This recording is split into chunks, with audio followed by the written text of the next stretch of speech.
Hello everyone, welcome back to my channel. ఇప్పుడు మీరు చూస్తున్న బస్ పేరు హార్బర్ హోపర్ అంటారు. ఇది కెనడా హాలిఫాక్స్ సిటీలో అంబాసిడర్ టూర్స్ అనే కంపెనీ వాళ్ళు కొన్ని ఓన్ చేసుకొని వాటిని టూరిజం పర్పస్కి యూస్ చేస్తున్నారు అనమాట.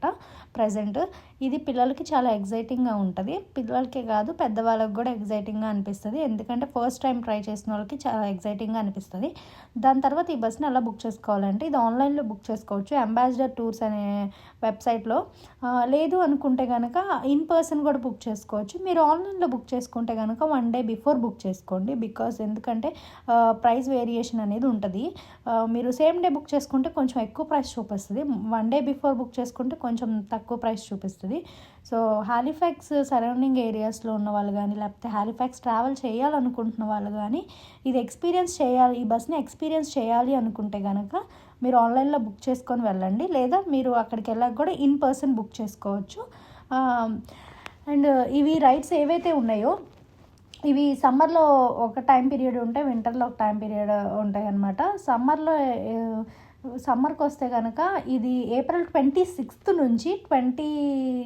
నుంచి November 1st వరకు ఉంటాయి. మళ్ళీ అగైన్ వింటర్లో ఏంటంటే November 2nd నుంచి April 25th వరకు రైడ్స్ అనేది క్లోజ్ చేసి ఉంటాయి అన్నమాట. సో మీరు అవి ఆన్లైన్లో ఎప్పుడు అవైలబుల్ ఉన్నాయి, టైం ఎప్పుడు అవైలబుల్ ఉంది, డేట్స్ ఎప్పుడు అవైలబుల్ ఉన్నాయి, మంత్స్ ఎప్పుడు అవైలబుల్ ఉన్నాయి, అవన్నీ చెక్ చేసుకొని బుక్ చేసుకోండి. ఆర్ ఎల్స్ ఇన్ పర్సన్ కూడా బుక్ చేసుకోవచ్చు. దీని తర్వాత మీరు చూస్తున్నారు కదా, ఈ బస్ అనేది ల్యాండ్ మీద ఉన్నప్పుడు బస్గా వెళ్తుంది, వాటర్లోకి వెళ్ళినప్పుడు బోట్గా మారిపోద్ది. దీని డిజైన్ అలా చేశారనమాట. అయితే మనం దీని హిస్టరీ తెలుసుకుందాము. ఇది అలా ఎవరు డిజైన్ చేశారు, ఎందుకు డిజైన్ చేశారు అనేది. ఇది ఫస్ట్ యుఎస్లో 1950s 1960s ఆ టైంలో యుఎస్ మిలిటరీ వాళ్ళు వియట్నాం వార్ జరుగుతున్నప్పుడు ఇది బిల్డ్ చేశారనమాట. దాని తర్వాత వార్ అయిపోయాక దాని తర్వాత కొన్ని బస్సెస్ని టూరిజం పర్పస్కి యూస్ చేశారనమాట. అందులో ఒక బస్సు అంబాసిడర్ టూర్స్ వాళ్ళు ఓన్ చేసుకొని దాని లోపల రెనోవేషన్ చేసి కొన్ని sound systems, passenger seats, safety measurements అవన్నీ ఇన్స్టాల్ చేశారనమాట.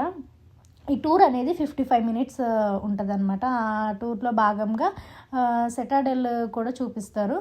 సిటాడెల్ ఏంటి అంటే కనుక అదొక హై ప్లేస్, అక్కడ యుద్ధాలు జరిగాయి అనమాట. దాని కింద ఒక కొండ ఉంటుంది, ఆ కొండ కింద హార్సెస్ కూడా ఉంటాయి అన్నమాట. ఈ సిటాడెల్ గురించి మీరు తెలుసుకోవాలి అంటే కనుక నెక్స్ట్ వీడియోలో నేను పూర్తిగా దీని గురించి చెప్తాను. ఇంకా మీకు ఇలాంటి ఎగ్జైటింగ్ వీడియోస్ కోసం నా ఛానల్ని లైక్ చేయండి, షేర్ చేయండి, సబ్స్క్రైబ్ చేసుకోండి. Thank you.